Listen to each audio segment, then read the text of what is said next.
Hello and welcome to the Young Startup Talent Final in a Dragon's Den style. This initiative has been running for the past 3 years over in the Gatwick Diamond, and I'm thrilled that the project has now expanded to offer young entrepreneurs in Brighton and Hove, and now also here in West Kent, the same opportunity to be part of such a wonderful project. I've been very impressed with the work that Young Startup Talent does to inspire the next generation of entrepreneurs. Bob Heapy, Chief Executive of Town and Country Housing Association. Jonathan Denny, Managing Partner, Cripps Harries Hall LLP. Paul Rowe, Partner at Reeves & Co. Lorraine Nugent, Managing Director, Media Wordwaves and Founding Partner of Young Startup Talent. Matt Turner, Managing Director, Creative Pod Limited, and also Founding Partner of Young Startup Talent. Richard Kahn, Managing Director, Northcliffe Media Group. Stephanie Smith, Regional Business Manager for Barclays Business. If we want to compete in the global race, we're going to need ambitious, enterprising, and crucially, business-aware young Britons. That's what Young Startup Talent fosters, and I salute them for it. We have 4 budding young entrepreneurs ready to pitch their business ideas for a chance to win the prize fund of business products and services worth over £50,000. Let's see how they get on. Pierre. Hello, my name is Pierre Delon, and I've come this evening to talk to you about my company called Double Take. Double Take Discos is one of 2 of the services my company offers. Double Take is the core foundation of my company. In operation now, within my disco company, I have a well-structured pricing system based on an hourly fee. It is popular and proved to be popular, and I'm looking forward to building upon this. What I'm going to introduce is different levels of discos, with obviously more emphasis on the hourly pricing charge system. This gives customers the choice to pick a disco best suited to them, because obviously each customer has a different need. You aren't going to offer the same disco for somebody who wants a wedding, somebody who wants a 10-year-old's birthday party. The levels I'm going to introduce consist of a gold, a silver and a bronze level, each aimed at a specific target for the customer. Bronze discos are the most basic discos, but nonetheless high quality. They're simple and they are most affordable. Silver level discos are more aimed at people who want sort of a theme to their event. So we could offer 70s, 60s, 80s, 90s, all sorts of discos, and that's silver. Gold is the most high-end, obviously, and is aimed at weddings and other large events such as proms and corporate events, perhaps. It's an assertive start by 16-year-old Pierre. Each of the different level fits a different customer's need, and a different price is obviously attached with this. Bronze discos will cost £50 first hour and £30 every hour after, £70 for the silver and £40 every hour after that, and gold will be £100 first hour and £50 every hour after that. But I knew I could develop this pricing and system further to earn my company more money. So what I'm also going to introduce are different levels of bolt-ons. There's going to be a high-end bolt-on and a low-end bolt-on. My bolt-ons are quite interesting and new. Disco companies out there do not offer these. The 2 exciting ones I want to talk to you about today are Request 10 and Photograph My Party. Request 10 is a brilliant service for my customers who are likely to request more abstract music, and therefore it is less likely to appear in my music library. The Request 10 service means that the song is requested, the music will be bought on the spot, either via Amazon or iTunes.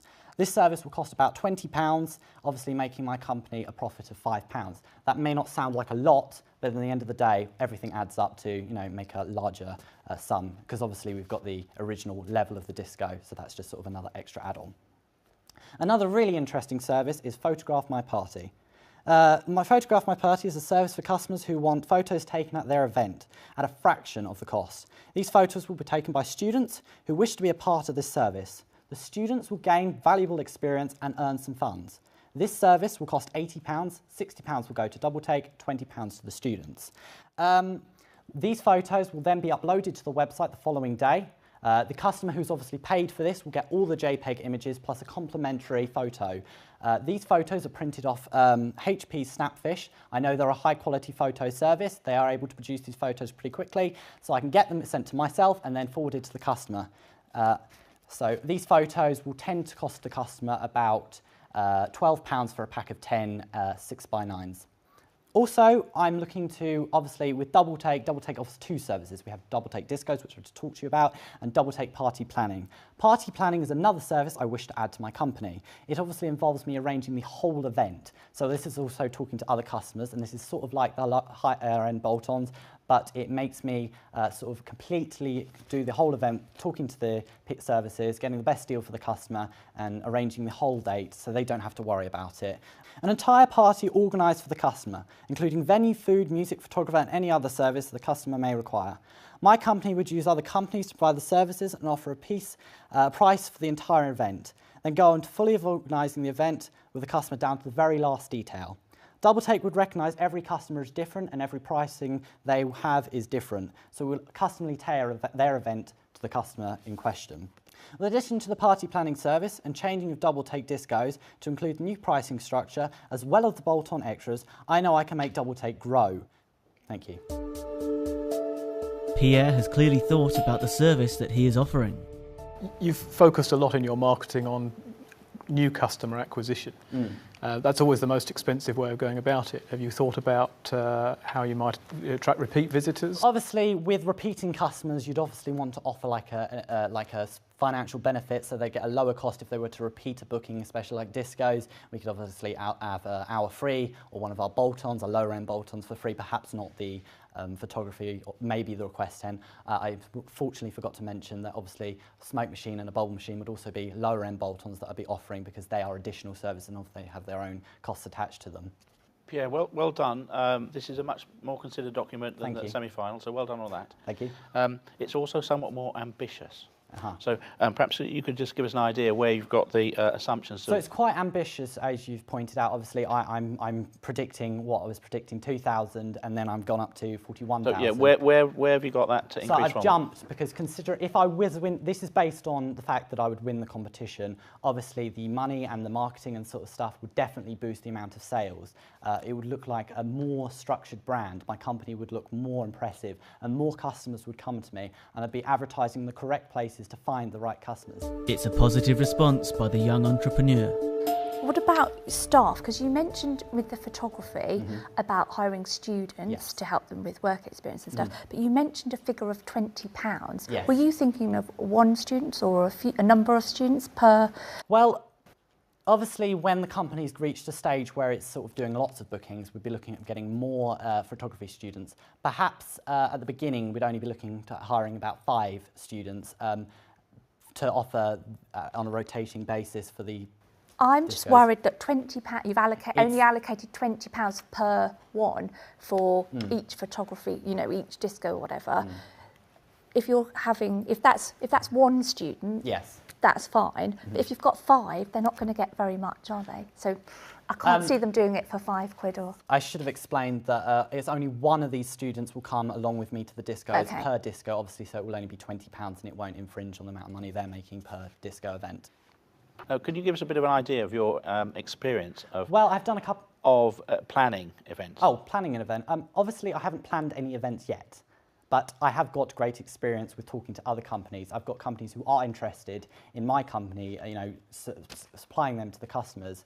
I have got a good idea, and if I needed it to be, I'd do the research to understand how to provide these events. Because obviously, I do not want to provide these customers a terrible service that they're not going to enjoy, and it's going to infringe badly on my company. So let's say you're spot on, and you make £41,000 profit. Yes. After you've taken your £18,000 salary. So if you achieve those numbers, will you still go on to college? Well, what I want to do is I really want this. I'm so passionate about this company that, to be honest, I really want to grow the company further, because I know there's great potential. Obviously, that number there will grow within time, because I'll be able to offer more services and perhaps hire out to more people to do the events for me, obviously with a high quality service that I'd expect from myself to be doing these events. So over the next 12 months, you'll see that figure appear, and over the next 12 months, you'll see a larger figure appear as the company grows, which it will. You didn't answer the question. So obviously, I would be considering to continue running the company and not going to college. Thank you very much. Thank you, well Pierre. done. Thank you very much. Pierre bounces back from some tough questions by the judges. Abu. Hello, good evening. My name is Mohammed Abu Said. My business is SMT Trading UK Limited. My company hires out linen and sells hot towels to restaurants, hotels, banquet halls and catering companies. I also provide a laundry service offered with a weekly address pickup and delivery service. My interest in this market came whilst working in a restaurant. I had noticed the amount of hot towels being used on a daily basis, and I was intrigued how much profit I could make from this. So I soon got in contact with a supplier in China who made me my very own branded hot towels. I had bought 180 boxes and made a small profit of £800. My profit margin from this product amazed me, hence why I saw a huge potential in this market. Thus my interest expanded onto other linen-based products. Since trading in January, my company has gained 10 customers. At the moment, these are all restaurants varying in sizes. The smallest restaurant makes me a profit of £220 per month. The average restaurant makes me £314 per month, and my largest customer makes me £450 per month. On page 4, you'll find my cost and pricing for the linen that I hire. The average restaurant will require me to buy £2,400 worth of stock, and I expect to recover the cost for each restaurant within 4 months. The average lifespan of the linen is almost 2 years, so after the first 4 months, the revenue is mainly profit. Below the first table is my cost and pricing for the hot towels. In May, I sold 60 boxes at retail price to my current existing customers. Next month, I expect a shipment of 500 boxes, and I aim to be sold out every month. I've already found 4 rather large companies who each expect to use around 100 boxes per month. They will buy my goods at a wholesale price. I expect a profit of £1,600 per month from just these 4 customers. The main benefit from this side of my business is that I buy this all on 1 month's credit, so no cash injection is needed, and I'm basically making money for free. The reason for my success is due to the level of service I provide, fulfilling each customer's need individually. I have no doubt that my expectations for this year will be met, especially with the prize fund you are offering.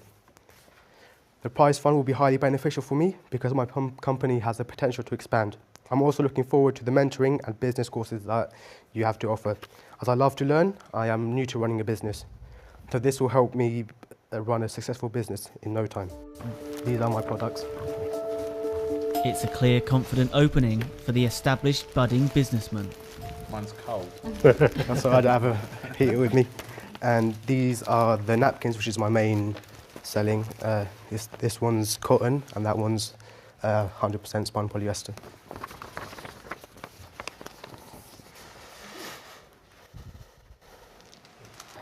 Abu, you mentioned just that the majority of your profit comes from the hot towels rather than from the linen and the service. Yet in the business plan, you talk about buying or purchasing machines to do your own laundering. So it seems like a really high cost for something that's not profitable and is just part of the service you provide. Well, no, at the moment, because we use someone else, the cost is quite high. Buying machines that we need altogether costs around £28,000. Right. And if you see on the cash flow forecast, half of my monthly revenue goes just towards laundry. Yeah. Okay. And a box contains? 1,000 pieces. 1,000 of these? Yeah. There's 100,000 extraordinary covers. Yeah, they're not restaurants. They're mainly catering companies and banquet halls. That's why they use. So they're like distributors who then sell your towels in. Yeah, and they also use it for themselves as well, because catering companies, they might use our hot towels. That's why they use such a large amount. With restaurants, they use an average of 30 boxes a month. So why aren't the distributors buying directly from China? Well, because they don't use that much, because it's for their personal use. I buy it because I use it to sell to a lot of different businesses. They buy it just for themselves. So you can always ensure you buy cheaper. Yeah. Looking at your strategic plan and your vision for the business, you say very clearly here you need to have a warehouse to hold stock, and looking at your projections on sales, you're going to have quite a stock holding. Yeah. Where are you on that strategic plan on getting the warehousing provision and things like that? I've looked at a few warehouses around Tunbridge Wells and Crowborough area, because it's mainly in the Kent and East Sussex area, so that's the best place to commute to. I found warehouses around £18,000, so and I expect to buy it by the end of the year. At the moment, it's just at my house. We have a few spare rooms, so I keep it in there. Abu has some seriously impressive growth plans for his business. Who's your biggest competitor? Biggest competitor in our area is up near Faversham. I think it's Faversham Laundry. I've checked, I went to a restaurant that uses their stock. The prices are quite cheap, around the same price as ours, but the fact is that their napkins and stock that they use isn't of a high quality. I mean, the stock I gave you right there, that's 100% cotton, 100% spun polyester, while they have a mixture, so it's obviously it's cheaper for them. But if you want to keep a level of service and quality in your restaurant, you'd go for a much better material at a reasonable price. Abu, what drives you? What makes you tick? The fact that I've gone through a lot of years where people expect me to fail, so I have something to prove as I'm growing up. I've always had people who judge me on what I'm doing or how I am, so I have a lot to prove to other people, and that's what drives me on. Okay, I think that's it, guys. Yeah? Okay, thank you. Well done. Thank you. Thank you. It's a positive pitch by the passionate young entrepreneur. Anna. Hello, can I just put this in front of you? Okay, should we pass it along? Yes. Hello, I am Anna Wells, and my business is designyourown.dress.co.uk.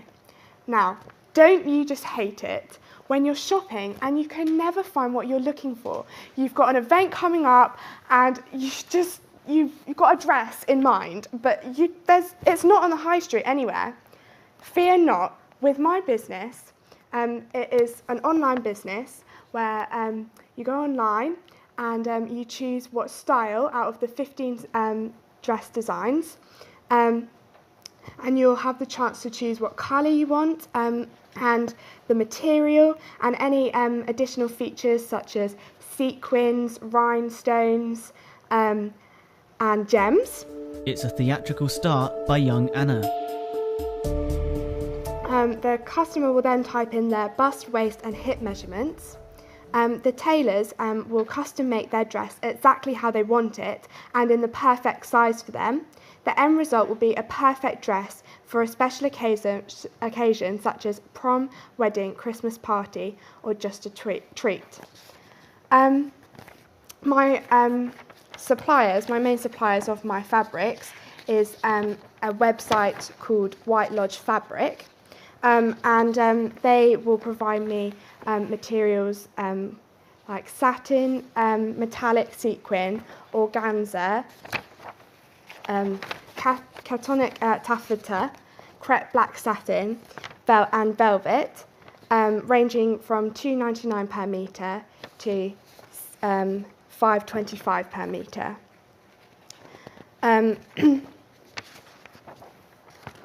The tailor's charge will be £10 per hour, and I've done research with a tailor, and the best industrial sewing machine to buy is the brand Juki, and they charge £495. So, for example, let's say my personal dream dress would be style 8 with metallic sequin material, and so the total cost of the dress for me would be £180 that I'd pay for that. Or for another person, they would, if they wanted dress number 1 with satin material, 5 gems and 3 sequin patterns, the total cost for them would be £175. The most expensive dress would be £300. I would also do a partnership with West Kent College, and I have spoken to Julie about getting students from Kent College to do apprenticeships with my business, and they're very interested in that. And I'd also employ 3 fully trained tailors when my business first starts out, to meet my aim of 3 customers per day, so selling 3 dresses per day. My target market would be girls between the ages of 15 to 18, because they would be looking for prom dresses and other you know, they have lots of parties that they go for, and also they would like that the website is very interactive. And at this age, parents are still kind of paying for their things. So for maybe like a birthday or something like that, they could have that. My total profit for the first year, I'm predicting £149,458.20. So thank you very much. And do you have any questions? Anna has a very good understanding of her business and market. Is all of this stuff being tweaked and tailored in the UK? Yes, in the UK, within Kent. Cool. Okay. Whose designs are they? Oh, they're mine. Right. Okay. And talk me through the arithmetic of this, will you? You've got, but the main cost appears to be a labour cost in terms of the making of the dress, which you say is £10 an hour by 12 to 15 hours. Is that right?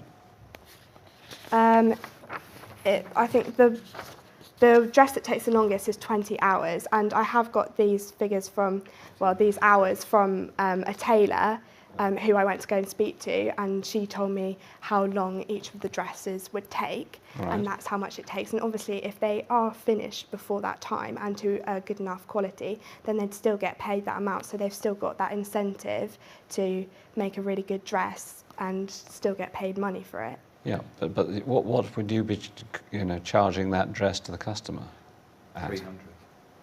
Of which 200's gone to the tailor. Yeah. And then there's the cost of the material, and I'm unclear how much material you need. Well, it's less than 300, isn't it? Because the two examples that you give, I was going to go into that. You talk about a profit of 59 on a cost of 180. That actually gives a gross profit percentage of 25%. And the other example is actually just less than 20%. But at that level, your gross profit is really quite small. I obviously, because it is so bespoke, the profit from each dress does vary, but I am confident that there will be enough profit within how much people order. She bounces back after a grilling on her numbers. Anna, can we just investigate the uniqueness of this offering? Again, last night I checked the internet, and on the first page of Google, when I was investigating prom dresses, there were 5 or 6 that included in bold custom made, and 2 or 3 of them had .co.uk on the end of it. So I'm guessing they were British. I didn't go into them, but how much have you done the research in terms of what others out there are offering it? I have, almost gone in as if I am a consumer and I'm looking for my perfect dress. And, I typed into Google all these different things and I just couldn't find anything. That was the only thing that I could find was that. And I was typing in like dresses, like make your own dress, stuff like that, and just nothing was coming up. So I think that if there are other businesses out there, I'm sure there are, that they're not that easy to find, because I would say I'm not that much of an idiot, but I couldn't find them. Are you looking at employing these people, or are they subcontractors, in fact? I'd look to employ them because I think, well, there would be business from all year round, so they'd always have a job. You've got to get the business in the first place, though. Would it not be to start with that you subcontract it until you sort of grow enough, do you think?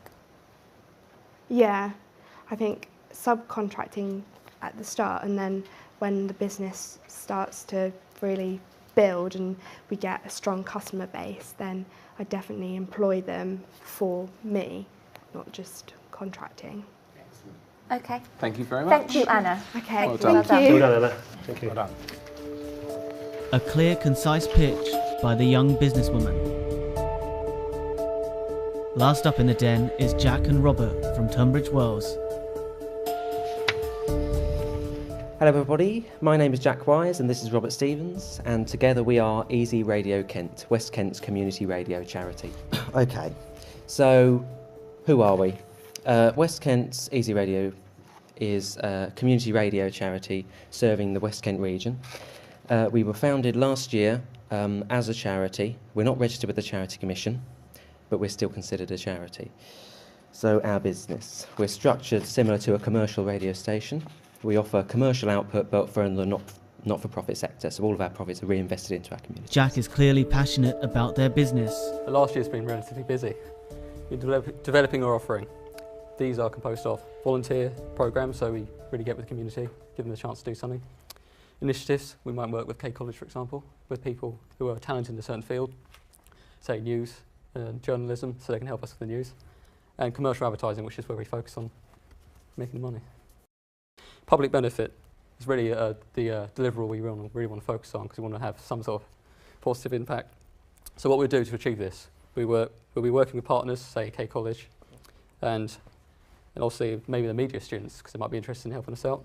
And obviously we want to monitor the public benefit, see what we're doing. We'll be able to tell that the public benefit by, how many people are responding to us, what they think, and the community's voice. Our outreach is potentially 106,000 people. Naturally, we need partners to really get to these people. So we have 6 partners. These are active partners. And we're developing various opportunities from volunteering to training and competitions.